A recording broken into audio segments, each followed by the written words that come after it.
Okay, everyone, we're up on YouTube, so a couple of seconds of silence. Okay, I know our sound is good. Welcome to WP-Tonic, episode 39. Today we have a guest host, Jon Loomer. Jon, welcome to the show. Thanks, guys, for having me. Pleasure. Jonathan, what are we going to talk to Jon about today? Oh, well, Jon Loomer is a bit of a legend in the social media world here. He's three-time winner of the top 10 bloggers on social media by Social Media Examiner. So, and he's Mr. Facebook. He talks about all things Facebook, the badness, the good, the bad, the ugly, the short, the medium, the long term. And Jon's made it clear that he's the long player, not the short player. So really great to have you on the show, Jon. Oh, thank you so much. And do you go by Jonathan or John? Because I'm also a Jonathan, by the way. I think we go by Jonathan today, because otherwise it'd be a bit I've got some other names for him. You want to hear them? Yeah. We won't go down here. We want to, that wasn't nice, Bill. I know. He's English. He's got an excuse. I've got some names for you, Bill, as well.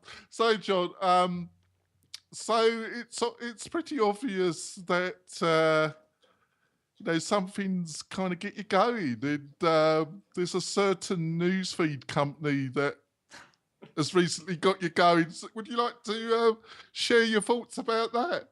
Well, first of all, in general, I don't consider myself a marketer naturally. I guess it just ended up being that way. I don't really like the industry of marketing or what's expected of marketers. And I think overall it's just sleazy and underhanded and deceptive, and I can't stand it. So that's one of my issues. You haven't got strong feelings about it. I really do. And this all not to go way back, but this goes back like my first job ever out of college. I had the worst job you could ever imagine, pretty close to it at least. As a telemarketer. No one wants to be a telemarketer. But I was the worst telemarketer of all time because I hate to sell, especially to sell crap that nobody wants. So anyway, so there's this. But one of the things that drives me crazy though about marketers is that we constantly, I say we, I like to say they, constantly chase an algorithm as opposed to focusing on creating really good content that people want to read. And I don't understand why it's so complicated, why we complicate things in that way. Like, oh, Facebook now makes it easier to reach people with a text update. So I got to make everything a text update, as opposed to just thinking, what does my audience actually want to see and engage with? And so not to pick on this company you mentioned, NewsWhip, they just wrote a blog post or an article and they have what appears to be a pretty cool tool that kind of evaluates a lot of the top publishers and what's getting shared most and all that kind of stuff. And all of a sudden they saw this huge dip in shares. And they said, well, immediately the issue must be Facebook has killed organic reach like we always heard they were going to do. And that's just killing all these companies and we're screwed. And then, a little while later, Facebook reached out to him and said, oh, by the way, there was a bug in our reporting that was impacting organic reach and viral reach specifically. And so this is what drives me nuts is that like the reach itself, we've seen this every year, at least once a year, where there's a bug in the reporting. So that metric is something you can't verify. You have to take Facebook's word for it. So they can change the way they report it, which they have done. They can have a bug in the reporting. Or they could just decide out of the blue, your reach is 100 times higher and everybody's dancing in the street naked like it's something great, when it doesn't mean anything by itself. So that's what bothered me about that article, was that they were reliant entirely, first of all, on shares, but shares also relies some faith in Facebook, because Facebook will tell you how many shares you had, and then you can click a link to see who shared it, but you can only verify those people who you can see based on privacy settings. So like the example I found, like it was about 26% of those reported shares I could actually verify. Facebook could again tell me I have way more shares or less, and I couldn't. I just have to take their word for it. So point being, in all this, these are all publishers that were sharing articles, and the Newswhip tried to come to the conclusion that Facebook doesn't want us to share links, even though this is completely opposite of what we're seeing with links lately. And that they're killing reach and all this stuff without digging into whether traffic was down, because that's ultimately what's important with these shares. It's like whether or not users are sharing or the reported shares are down, is traffic down then from these posts? What are the website clicks? And that's what drove me crazy, is that we're constantly focusing on these secondary, tertiary, or completely irrelevant metrics, as opposed to focusing on what really, really matters. And in this case, it would have been a website click. So that's all. Yeah, I get your picture. I just want to ask you, obviously, a question that's linked to that. You're a small, medium business. Could have a physical entity, or it could be an online entity, or it could be a mixture of both. And you've had some bad experiences of Facebook, but you decided that you're coming back. And this is a broad question, but if there's many businesses like that, and then looking at Facebook, are there any kind of key tips or advice, let's say a top 3, about what you should do over a 6-month period that could start helping you with your business? Could I ask that? Yeah, well, understand that Facebook's a spoke in the wheel. So even though my focus outwardly is Facebook, that's not my home base. I don't run my business entirely through Facebook. It's just one portion of it. And I've got to have a website. Now, I know a lot here, like small business, mom and pop, and all that stuff. Like, oh, we're just this little, brick and mortar business. We don't need a website, or don't need to focus that much on a website. Understand, things are changing. You're not going to be able to get away with not having a website, or a good website, because more and more, not only are people online, but they're on their phones, and that is how they're deciding whether or not they're going to your business. So you need to stand out there. So before you even worry about Facebook, make sure you have a website that actually does something, is mobile friendly. But honestly, I believe that one of the most important things about your website is actually offering something that's useful and helpful, that pertains to your target audience. The more traffic you get to your website, and I know this sounds backwards when I'm talking about Facebook, but trust me, the more traffic you get to Facebook, the more highly relevant people you can target on Facebook. The more traffic you get to your website, I think I just said Facebook. More traffic you get to your website, the more relevant people you can target on Facebook, to either like your page, read your latest post, see what your big sale is today, or driving back to buy something. So if you want to get back into the Facebook, I think that first, though, your priority should be getting your online image in order, being your website, email list, etc. Yeah, Jonathan, let me tell you, I really believe in what you just said. I think it's like, I'm into the podcasting world, but a lot of podcasters don't realize. In fact, they get into podcasting for a year or two, and they said, "Wow, I didn't build an email list because I didn't have a good platform." And that's the hardest thing to do, of course, I think, well, maybe it's not the hardest thing to do, but you got to get your platform in order before you can build that's your foundation. Absolutely. And I even think about my own business, and I look back and it seems like a small period of time now, but at the time it seemed ridiculous. I didn't start an email list for the first 6 months. But even then, it really wasn't. I mean, I've been on and off having a good lead generating tool to build my email list, and I'm much more focused on that now. But you understand, if you don't have, number one, a really good website that has good content in it that's going to attract people, if you don't have an email list, you are really handicapping yourself in terms of trying to do anything effective on Facebook. So you're on Oh, Facebook. Who are you going to target? Who are you going to target? Oh, based on this interest and that interest. Like, well, Facebook, yes, the interests on Facebook are good and they're effective if you have nothing else. But ideally, you should be targeting somebody who visits your website, someone who's on your email list. There's nobody more relevant than those two groups of people. And if you're putting no effort into building either your website traffic or your email list, you're handicapping yourself. yeah. I totally agree with you, but there's also like the startup community where you've got. See, I've got a startup that's actually in the social media area, and we're going to be utilising Facebook and Twitter advertisement Sure. to try and publicise.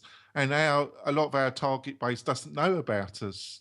So would you say that's a legitimate, there's a lot of new businesses that don't, they're looking to generate income, cash flow is king. If you're a business, cash flow is king, isn't it, John?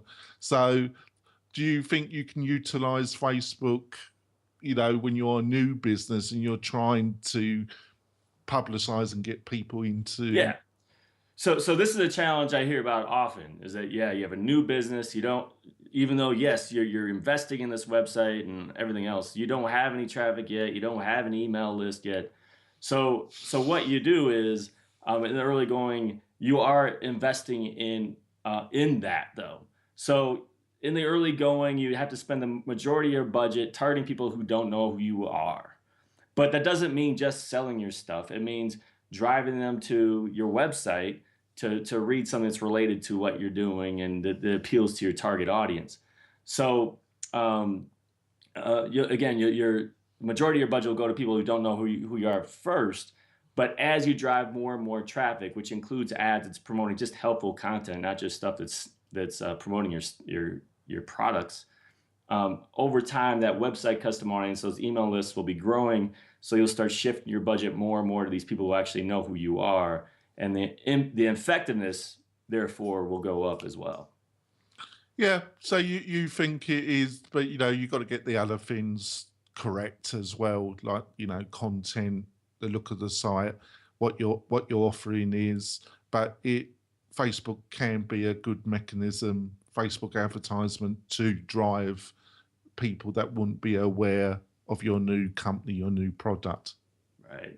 Right. Yeah. I want to go on to the blessed Gary Vaynerchuk. He, bless his heart. I always feel pumped. One thing about the guy is I always feel I'm half dead when I watch him.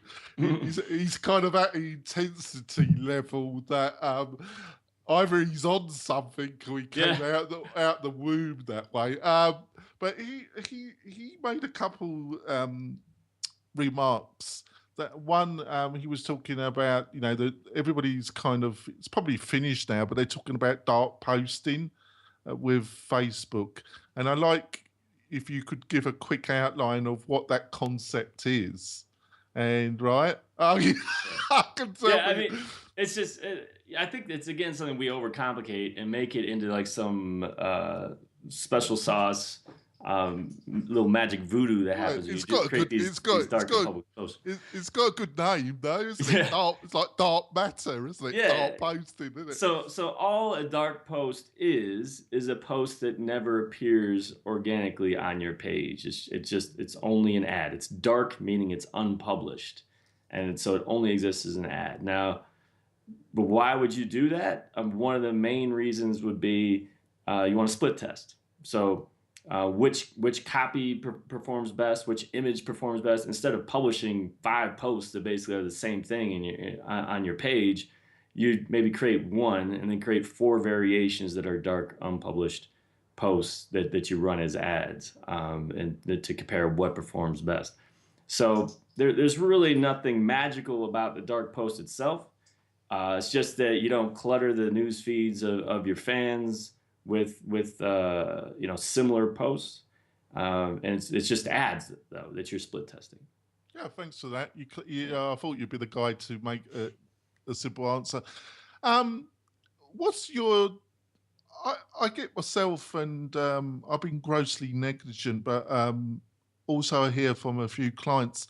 It What's your feelings about a small medium business and the balance between using their personal profile rather than their business page? Because people say that they might be very well known socially in their area, and they know a lot of people as themselves and as their business, and then they got this business page, and they find it hard to get actual people to come to their business page and become a fan, and you know, putting stuff on their profile and plus putting stuff on their business page, they struggle. Mhm. What's your advice and feelings about what what are the boundaries between the two, and what you would advise people around all that?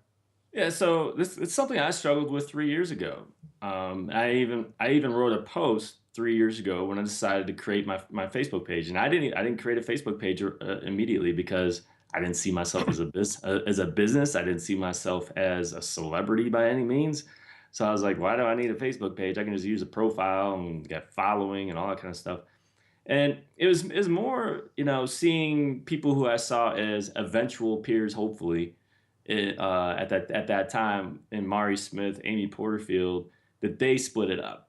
They were personal brands who had a profile, but also had business pages under the same name. The one tweak I made to it is, like, I think it's confusing to have a profile and a page with the exact same name, like which is which. So that's why I added the digital. That's the only reason why I added digital to the Yeah. name of my company, to separate the two. Now, how do you use those two? First of all, there is clear advantage to having a business page because of all the metrics you get, all the information you get that you don't have available to you on a profile. It's also all the advertising that you can do that you can't do within a profile. So in my mind, look, if you're not a serious business, stick with the profile. But I think most people are going to say, "Oh, I'm a serious business." Okay, well then also have a page. You can have both. There are advantages to having the profile too. I understand that. Like, I allow people to follow me on Facebook. I think you're gonna be bored out of your mind following me on Facebook, my public stuff.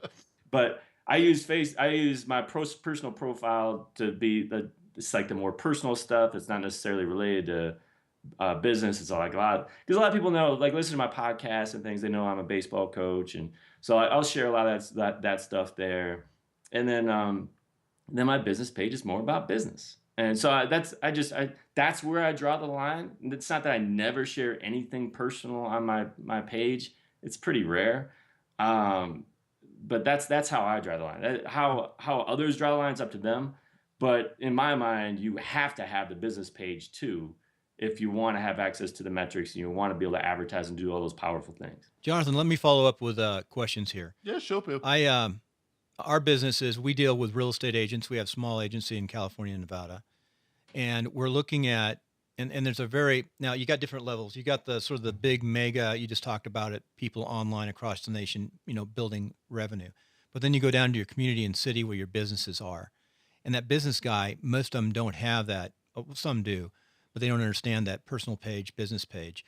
But I'm pretty sure it's clear that Facebook has first a rule that you're not supposed to really create your personal page as a business page. So my Right. first question is, have you seen anyone thrown off? Oh But yeah. my second question is, what advice would you give to that real estate agent who works for an agency? A small little, has a small farm, a following. They look at about 200 or 300 houses. What do they do? How do they apply Facebook to their business? Yeah, so absolutely. There are profiles that typically what Facebook does is sends you a warning and says that you have to change your profile into a business page.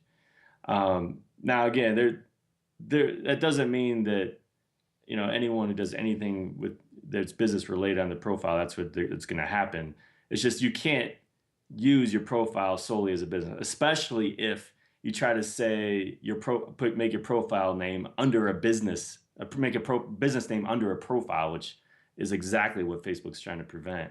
Like, if I could probably And again, I don't know the lines sometimes on this. I could probably, just have my profile be Jon Loomer and talk about my stuff and whatnot on my profile and send links to my page, my site and stuff like that. And I don't think Facebook would care. It's the minute that I try to change it to Jon Loomer Digital or something like that, that's clearly a business that I'm trying to do under a profile that Facebook has a problem with. Now, in terms of like a real estate agent, first of all, you should be using ads. But you're the main thing what is the main reason that someone would want to follow a real estate agent? It would be they're considering selling, they're considering buying. Um, I think in particular what you should do in that case is be featuring houses. What are the houses that are available in your market right now? And you can run ads in that case as well, targeting people in the area. You could even target people based on the value of their current home. You could target people based on a lot of actually financial things in terms of whether they own or rent, how old they are, that kind of things, where it might be a potential buyer in that price range that you're looking at. And especially if you have a specific house that you're selling and you want to target people in the area who already own, or maybe let's say it's a starter home, right? I think that's a prime example. You got a starter home in the area. Let's target people who are of a certain age, 25 to 35, who are currently renting in this area. And then you could actually use copy along those lines, like, hey, looking to buy your first house. Here's a great option for you in the area. There are lots of things you could do in the real estate. Yeah, I think as a follow through question, and it was a great question, Bill. Is there a lot of people in the real estate industry, and that you would have thought that are really into sales? They don't actually utilize Facebook that well, do they, John? Yeah. No, they don't. It's quite shocking, really. And it's interesting, isn't it? Do you think it's because of a mindset more than anything? Oh man, I don't know what all the reasons are. I think the bottom line is that, like anything else, it takes work. How many websites are done well? Not many. Mine aren't. Yeah, I think the problem is Facebook. People look at Facebook for some reason as something that they should be able to follow all these. Yeah, I compare it to like all the black hat stuff with SEO and whatnot. But they look at Facebook as like, if I just do X, Y, and Z, I'll have success. And if not, if it doesn't work, then Facebook's broken. And the truth is, it takes a lot of work. And you can't just hop in and run ads for a month and make a whole bunch of money. That's like playing a short game, basically. But so I think that's the biggest misconception, is that I think because Facebook is used on a personal level and how easy it is to communicate with friends and everything else, people just assume that same ease of use applies to a brand and making money on Facebook, but it takes a ton of work. Yeah, I was listening to a conversation with Brian Clark, and he was talking to the guy that's the CEO of Sumon, was marketing director, was one of the first 30 employees of Facebook. Mm-hmm. And they were talking about, he was... No, you're talking about Noah? Yeah, Noah, yes, that's it. I'm fearful to have him as a guest because I think we would have so many bleeps. Yes. We would have so many bleeps in the conversation that there would be no conversation, John. But he does know his stuff, I think. But he's saying that he's found retargeting, using Facebook and retargeting as a really great mechanism, and it's got some great results. What's your feelings around that?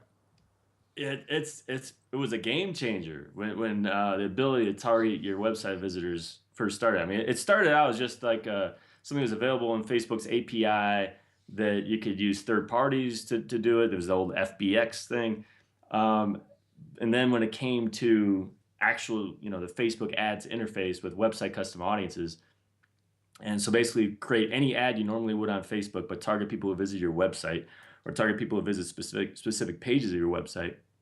I mean, the way I look at it, there is no more relevant person to target than the person who has already seen my stuff on my website. They know, I mean, they know who I am. They've expressed interest in my content, my subject matter, my product, whatever it is.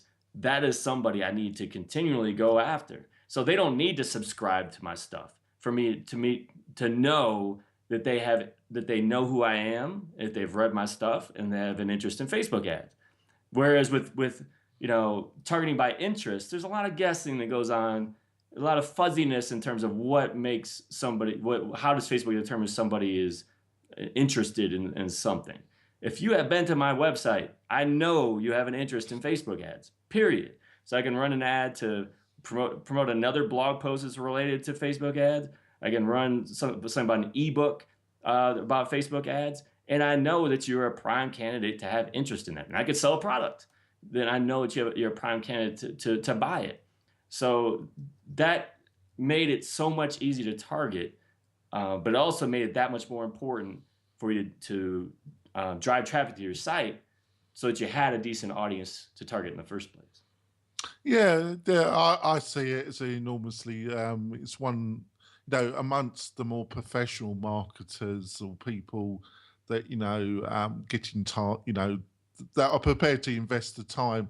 It must be a powerful tool. It must be. Get back to old Gary Vaynerchuk. He was talking, he was responding to a question. One thing I also feel obviously he runs a top social media agency in New York, so he's not short of resources. But his utilization of video on Facebook, I think, has been quite creative and interesting. Would you agree with that? Oh, absolutely. Now, there are a Yeah. lot of people I look up to in terms of their use of video, and it's huge on Facebook. Now, one reason, as we're sitting here in my new office, one reason we built this new office with this white wall back there Yes. is so that I finally start like have an environment where I can create video easily, so there are no excuses because it's a difficult thing. Gary is someone who's not shy, so That's an understatement, isn't it? and he's just someone like turn on the video camera, let's go. And I'm somebody who I'm not real comfortable with public speaking, and doing the video. I feel like it's got to look right. I'm my own worst critic and all that kind of stuff. So I have to have the right environment to do it. So it's hugely important, and it's definitely one of my priorities as well to start doing that this year. Yeah. Do more of it. In one of his videos, he was responding to a question, and the question was, "Is Facebook and Twitter? They included Facebook and Twitter in this. Become too competitive, and it's really only an area now for the bigger guys." And they said, should people that are kind of bootstrapping their business or look at other social media platforms like Meerkat or Snapchat or Instagram, look at that and the kind of return, you haven't, and Gary's response was that, you haven't got a big budget. All you really got is a lot of time. So you can work on it until 3 o'clock in the morning, and you probably should look at these other platforms. And his argument, in a way, was that it's becoming a bit too expensive, Facebook and Twitter, and I don't totally agree with that. And I just wanted to see what your thoughts were about that kind of statement. I mean, first of all, get in where you fit in. So it doesn't mean it has to be Facebook. It could be Instagram. It could be Meerkat or something else, whatever. You should definitely still create something on Facebook. Whether or not it becomes a priority, you'll have to figure out. I mean, I even think about my own business. Granted, lots of things have changed since I started my business, but I mean, I created my profile, my Facebook page, my Twitter account, my YouTube, and all that stuff. And I didn't really know what I was gonna do. My Google Plus account, everything. Yeah, Pinterest. I mean, you name it, it's out there. It's not that I ended up spreading myself too thin, but you have to experiment to figure out, where your audience is, where you can make the most impact. I'm not convinced that Facebook is too competitive because, again, the ability to target. Yes. So Yeah. so let's say you only have, $5 a day to spend or whatever it is. You start with just those people who have visited your site, for example, or on your email list. That could be a very small audience, but just focus on them, or just focus on driving those people to your site through targeting interests, similar interests, and whatnot. What you want to do is find this raving fan base and drive them to your site for remarketing purposes. Um, th- there's just I'm just not convinced that Facebook in particular, and really Twitter too, because now you have the remarketing abilities there. I think there's more of an argument almost that it's too competitive on Twitter because there is no algorithm. And like I had just a somewhat civil disagreement with somebody on Twitter today because I get the typical comments from I, people. you stun me that somebody could get into an argument on Twitter. There was someone who It would never happen, would it? there was someone who commented to me about how Facebook reach is dying, and how you can only pretty much similar conversation, how you have to pay to reach your fans and all that. And that's completely untrue. The facts don't actually back that up. And by the way, how many people just viewed that tweet you just wrote? Well, Uh, I just want to interrupt. Go ahead. I just loved your article on it really seemed to come from the heart when you made that article when people were really complaining about reach had been cut back, and you just kind of not tore into them but say, look, guys and ladies, you've had a really good run here, and it's been really, really fantastic, and it still can be, but we are dealing with a company that is there to make money. But it's not just there to Uh, make. I think making money is secondary, though. yeah, They have to create a good user experience in order to yeah, make money, right? So it's not that they don't care about making money, but they can't make that the first priority is making money at the expense of user experience, and then people won't use Facebook. yeah. The evidence is there that what they do is proper for the algorithm, because how long has it been, and it continues to grow, and people are there at ridiculous rates every single day. And Mind-boggling, it's mind-boggling, right? it's Isn't it? silly. Whereas it's really, really difficult to keep that growth going with any. Do you think it could be a substantial reason for the decline of America? The lack of profitability because they're all on Facebook. I don't know. I don't know. So I've lost my train of thought there. Well, I think because we're talking about reach, Yeah, organic reach, and yeah. Twitter, Facebook, and whatnot. But my point being, like in Twitter with no algorithm, like if you're not in my last 4 tweets and you didn't tweet at me, I'm not going to see your tweet. You're buried in 2 seconds. Whereas on Facebook, Facebook's trying to surface the stuff to me that I care about most. They really are. I know people roll their eyes about that, especially marketers. They really are. And because if they don't, then I'm not going to be on Facebook.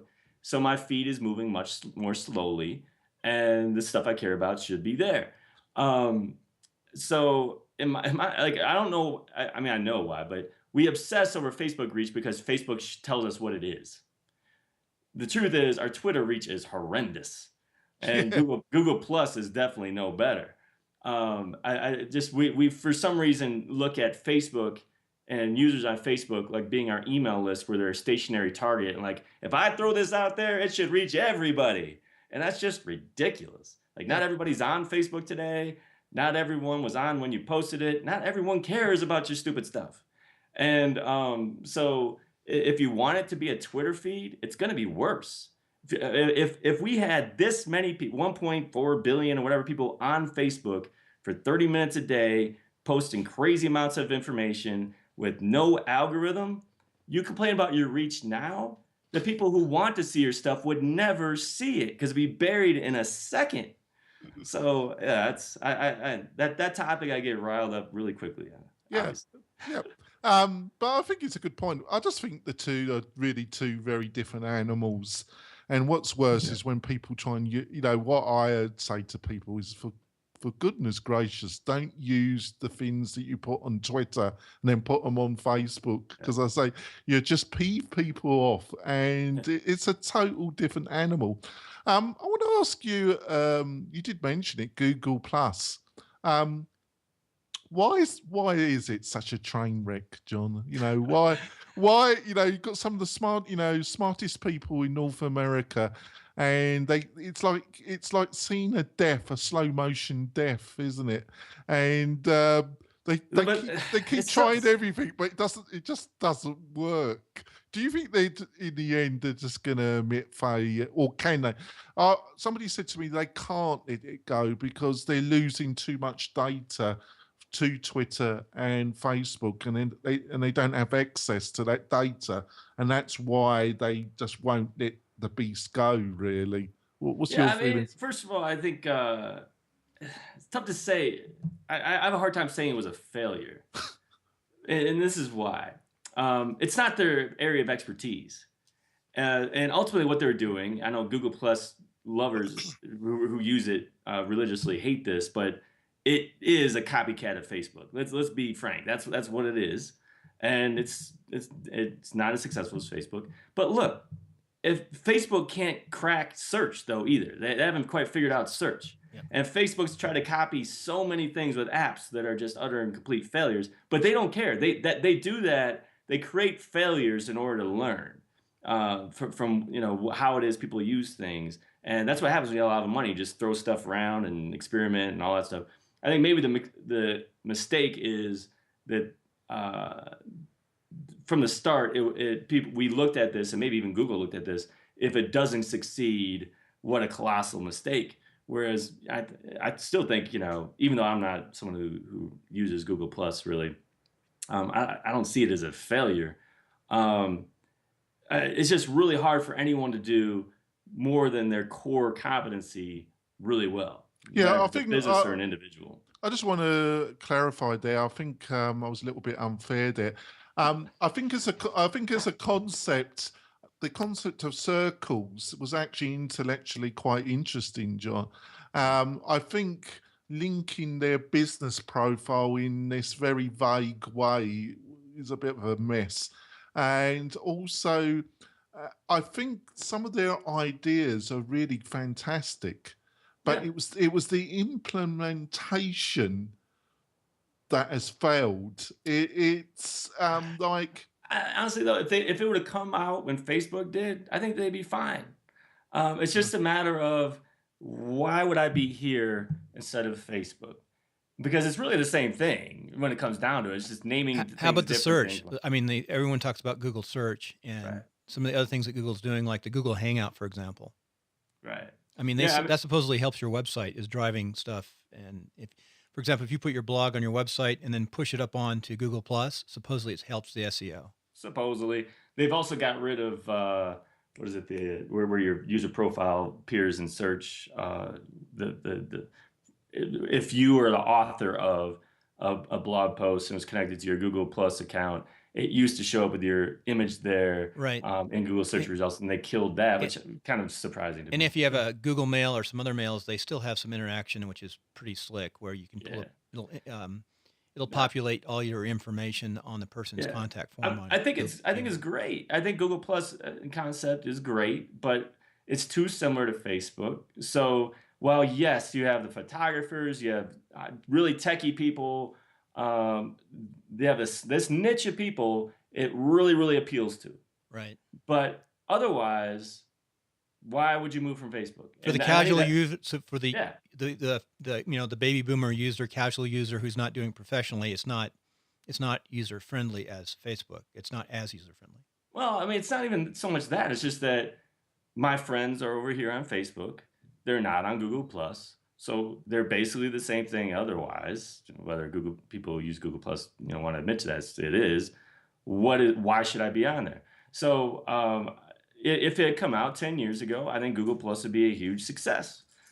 it's just, they're ultimately copying Facebook. That's really what it is. They're not Well, offering something that's a hugely different that you can use in addition to. They really have to move from. The average user won't be using both Facebook and Google Plus. yeah. It's yeah.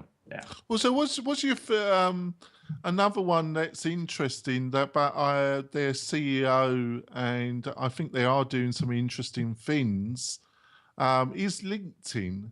And obviously yesterday they bought lynda.com, and one of our panelists on our live show is one of the chief instructors on lynda.com.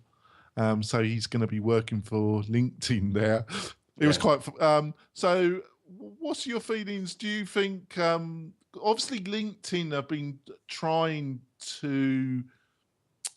They've been trying a number of things, haven't they? But they do seem to want to become a social network, and they want to get Yeah. people on there much more. Do you think they stand any chance? And what's your feelings about what they've been doing?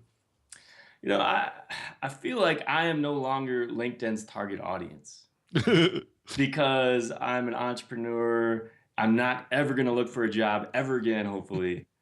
And so, I don't see it as being like a resume that I need to make sure I keep updated.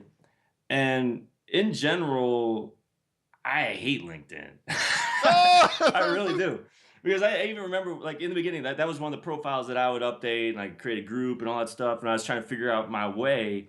And going into those groups, like, oh my God, the spam and the crap and like all these people trying to connect to me that just, this is before I had any recognition at all where anyone even knew it. But there was just so much spam and people like spamming my inbox and like spamming these groups. And I hate LinkedIn. But so I guess I'm the wrong person to ask because I I think know we it move, has value. I think we move on quick. Hey, Jonathan, real quick note. I think what we can do on this, we went over the 30 minutes. We do two episodes, 30 minutes apiece. If you don't mind, go another 15 minutes. I'll make 39 and 40 and make this 2 episodes in 2 weeks. It's a very good episode, John. Yeah, I think. Are you happy to continue for a bit? 15 more minutes. Yeah, that's fine. All right. And if you don't mind, I'm going to sneak in one more question here on Facebook. Sure. You talked about Google copying Facebook. What's Facebook doing with their online streaming, not streaming, but their clips right now, their video clips? Well, I mean, Facebook for some time has had, I guess for the last year plus, they've at least been talking about it, the autoplay video. Now, in terms of actually be doing live streaming video, I mean, we've got nothing clear now. I mean, you can use plugins and Right. whatnot to within your Facebook page to have like this live event. And I mean, Facebook does that for their live events. But is it something like in your news feed, this live event's going to start playing? That's not something that's there right now. But you got to think, I mean, it just goes hand in hand with their autoplay video that they're doing now. It's just the autoplay is an uploaded autoplay now. Their video is unique, though. I mean, it's definitely competition to YouTube in some aspects, and YouTube is very successful. You know what's hilarious is like when Facebook announced autoplay video, man, it might have been a year and a half, 2 years ago. I don't even remember how long ago it was. First of all, I was skeptical, but everybody and their mothers are like, "There's no way this is gonna work. Everyone's gonna hate it. I'm gonna hate it. I already hate it, and I don't even see it." And then it has been one of the biggest game changers because it's not what people were expecting. Where it's like, "Oh, this video is just gonna pop up and take over my screen, and it's gonna be sound and all that stuff." It's really pretty engaging, and so you go through your news feed, and like I watch way more video than I ever used to. Yeah. As a result of like, but I don't even click on a lot of it. I just like I'll stop and I'll watch it, and that's one lesson that we need to make sure that video doesn't need sound to be to offer value. It was implemented quite cleverly. They must have done a lot of research, and the things that were said about that were very similar in some ways to the things that were said about they weren't ever going to be able to work out mobile. Oh God, that was so silly. And it was at early stages, yeah. And it really came from a lot of established what I call it, digiteria. The kind of the tech news people TechCrunch. You know, it came from really people that should have known better, Sure. but they don't know better. So another thing, you've changed your kind of product mythology, haven't you? Because you used to offer courses, precise courses that you used to sell, and in your recent posts, you said that you're getting away from that model. You were frustrated with it, and you're running a membership, ongoing membership. Yeah. What were the things that were frustrating you about, you know, the kind of course structure, and you decided to go on to an online monthly membership kind Right. of So I mean, I think that the courses had a place in what I was in the growth of my business. So a year and a half, 2 years ago, I launched my first course. It was eye opening, like the demand for that and how many I was able to sell, and it was awesome. And then a few months later, it was outdated, and I had to create another one. And I always have been over delivering, so I would create 60 total. Like my latest Power Editor course is 3 sub courses, 60 total written lessons, 60 total videos, and it's a lot of information that is again quickly outdated. And which is good and bad being quickly outdated, in that it gives me something to do and reason for people to come to my site because they can't keep up. But scaling then, because ultimately what I see for myself is, as I want the business to grow, I mean, the ultimate dream is to work less and make more, but I guess be more efficient, really, more than anything. Um, and I knew this model was out there to do a membership, but it just makes more sense based on the way things are constantly changing. So you can still buy courses from me. I will eventually shut them off because they'll be too outdated. But for my membership, what I'm doing now, so yeah, nothing changes if you're used to getting my free content, getting a blog post every week. I still write that blog post every week. But basically what I'm doing is and you'll see this if you're on my email list, if you read my blogs and get to the bottom, I will always write a related blog post that digs a little bit deeper that's for my members only. So I do a weekly blog post for those people, a weekly webinar for those people. They get huge discounts on. So these, instead of courses, I will do a workshop now, which is basically a 90-minute webinar every 2 months. If you're a member, you get it for $20. If you're a non-member, it's $147. So, you know, I'm again trying to push people towards that membership. And so as a result, what we have here with this membership, and also there's a private Facebook group with it. What we have here is essentially an interactive training course that is ongoing at all times. I don't have to worry about it being outdated. This weekly webinar is keeping you up to date on all the changes and everything you need to know. I'll have how-tos and all that stuff that would otherwise be shared in a course anyway. And it's more of like a real-time training course. And it just makes more sense for me than what I was doing before. And monthly, I mean, the other thing with my old model is that, yeah, I'd launch a new course and blow it out for a month and get all this revenue. And then I'd back off for a month, and my wife, who's also my accountant, looking at me like, where's the money? Because there's these huge peaks and valleys as a result. Whereas if you've got a membership, you've got that strong foundation of this monthly recurring every single month. It's something like recurring revenue, isn't there, John? Yeah. In your range, because I think, you know, I do, you know, you are our guest, but I wouldn't say this unless I believed it. I think some of your training material on the subject is some of the best. Thank you. And you do put a lot of work into it. I know you do. But is there anything in for the individual that's not a total newbie to Facebook or social media? They're not a total. They know a little, you know, a fair bit, but they're looking. They want to ramp it up. They want to use advertise. They've built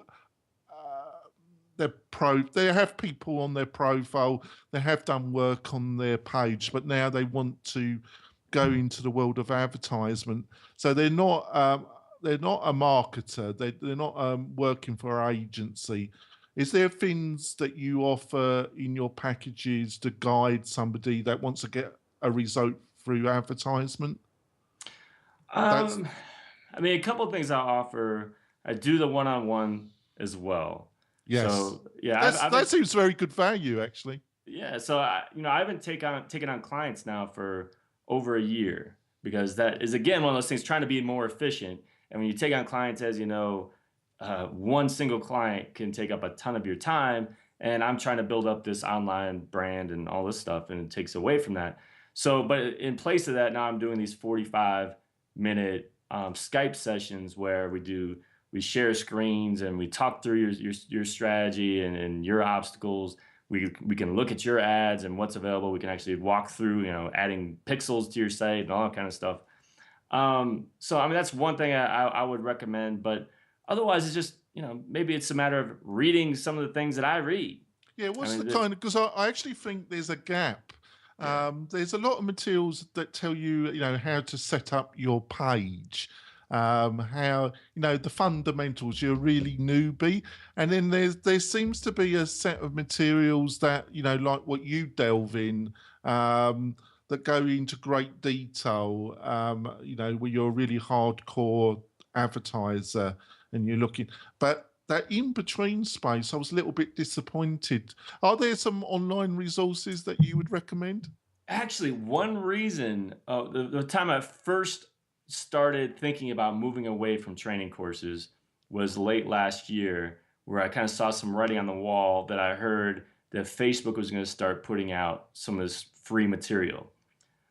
They just started releasing these things during the last couple weeks. So you can actually take a Facebook sponsored training course now for free. That's more beginner based, but they also have templates, ad templates, and things like that as well.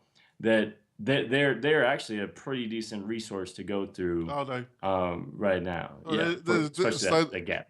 so they're definitely not like Google, because anything like any training material that comes from Google, it's unreadable, isn't it? I don't know. Yeah. I don't know who they've got right. It's designed for brainiacs. Google's designed for Yeah. brainiacs. Well, and Facebook's was pretty poor before as well, and I mean it's just all through the help center and incomplete often. But they're working hard. Interesting. I wish I could give you a link to it now. I could give it to you later. Maybe we could put it in the Yeah, show sure. notes. But yeah, We haven't mentioned this, but we'll mention your website throughout the show. We'll put notes, links. It'll all be there. Well, I think we've had a really good chat. Is there anything? I'd like to just finish with one last question. Sure. I get a question too. Yeah, all right. We have about 8 minutes. Yeah, right. Are there anything that you feel that we're not aware of I'm not going to go any further than, let's say, the next 12 months, but are there any things that you feel in your gut that the direction which Facebook are going, and do you think they're going to bring anything to the table that might surprise us? I don't have any like super secret. You stuff must that have. You must have. I signed that NDA. No, I mean, really, the progression of Facebook just tends to fall into 4 buckets. Hopefully, I don't forget these 4 buckets now as I go through them. But mobile, I mean, it's moving more and more and more to mobile every single day. So expect everything that they do to be focused on that, continuing going forward. Video, as we've seen. So is it going to be like a Meerkat type of thing where they're going to do live streaming in the news feed? But that's clearly a focus for them now. Measurement, that is like when they released Atlas, and they've been talking about some of these holes in measurement between a mobile device and cookies and all that kind of stuff. So I think that's going to be a focus going forward. The measurement's going to get better. And targeting will continue to get even better. And I mean, that's always been one of Facebook's biggest strengths, especially over the last few years, is ability to target. And as they collect more and more data, and they've got this mobile ad network as well, which really hasn't been blown out yet, that's going to improve inventory. Things are just going to get better for the marketer, in my opinion, as long as the user experience remains good and users can continue to be there. That's great. Your question, Bill? Wow, that's a lot of information. Hey, first of all, for our listener out there, we know jonloomer.com, JONLOOMER.com, and on Twitter the same thing, Jon JON Loomer. That's how you find it. Real easy to find. Yep. I just want to say you have an absolute gorgeous website. Oh, The simplicity, the functionality of it, it's just really, really good. But just Genesis framework, by the way. yeah, I'm a big Genesis fan. Jonathan has found the light and it's converted over. Yeah, Thanks to me, the newbie, the market guy. I was a little bit negative about Genesis, but I've been converted and I'm doing my new stuff in Genesis. Yeah, I've been working at 3 basic starter packages for like the blogger, not the blogger, but the podcaster, so they can have a just simple Genesis framework like you. Not simple. Yours is gorgeous. I know how much work it is simple though. It's yeah. Parallax Pro and really easy to put together. Yep. Beautiful site. I'm sure you work on a lot yourself too. Yeah, I mean, pretty much the vast majority of the work on the site is me. I mean, I've got someone who does the hosting. Right. I'm not a designer, so I get a designer who creates images for me that I put on the site and whatnot. But you understand your site. You're not going to have someone steal it. Absolutely. I can't tell you how many folks I meet who don't control their domain, don't have the basics. They got to understand the basics of WordPress. But that's another issue, and we'll have you back on a couple other shows. Sure. But the question I had is, I have a unique situation right now. My cousin has created a April Fool's joke that had 10 million, 11 million, or 12 million now since the 2nd of April views on YouTube. What do we do to capture that, to hook into that? Is there any way of taking that 12 million hits and doing something with it? What would you do if you were us? If it was that good, you should also upload it into Facebook. It is. It has 12 million. It's about equal in Facebook. 12 million in Facebook. Oh, okay. So do you also promote it? No. Yeah. I mean, look, what are you going to do with that? I don't know what the business is and how that's related. There's no business really. I mean, my business is, trying to get him going. Well, so if you have this, if this is the type of thing that they want to do in the future, it's related to that April Fool's joke in some way. I hope there's a website related to it. No. When you upload that Facebook video, you could have a call to action button to learn more about the behind the scenes. That's one thing you could do with it immediately. Like, who knows what you're going to do with this, if it's going to become a business or not. Create a website just for that April Fool's joke where you just talk about all the behind the scenes and how it went together and all that. So you got a call to action button on the Facebook video that drives them back to the website, where then they're added to this website custom audience. And then you could even say, hey, I don't know what we're going to do with this, but subscribe and stay in the loop for get the email. That's it. That's great advice. That's worth I really appreciate that. That's a tremendous advice. I've been thinking about what to do with it, and you just told us what to do. Simple. Could be wrong though. He gives no guarantees. Okay. Thank you so much, Jon, for coming on the show. It's been a real pleasure. I think you've given some good advice, and you give some. Facebook is a complicated beast. There's levels and there's levels in there. It's like one of those Russian dolls. You just kind of pull, and then there's a smaller doll, and there's another doll. But I think you've given a good insight to our audience about some of the key things they should be looking at. And thank you for coming on the show. And, and Jonathan can tell you that I'm always the beating on folks not to go over 30 minutes, and I've never done this before. I didn't even say anything, did I, Jonathan? Well, we had a lot to talk about, didn't we? You're an excellent guest. We've had wonderful guests, great guests, but you've put out more information, usable, tangible information can be used today than any other guest today. Wow. Love it. Love to hear that. Thanks so much for having me. Are you going to NMX? I don't know. I went last year. You went to social media, didn't you? Yeah, I went to the social media marketing world here and recently in San Diego. That honestly, I don't go to a lot of events. So I only spoke at 2 events last year. I spoke at that in content marketing world. And because really from this point until September-ish, baseball, I'm coaching my kids' baseball teams, and I don't want to travel a lot. It's just not a priority for me. So I don't plan on NMX, but we'll see. I've got a business manager and whatnot who's trying to get me out there and speaking at events and stuff, but all right, I'm going to keep fighting though. Thanks, Jon. And Jonathan, I'll let you sign off this show. Yeah, I just, like I say, it's just been a great show. Thanks a lot, Jon. Well, thanks for having me, guys. You cutting, Bill?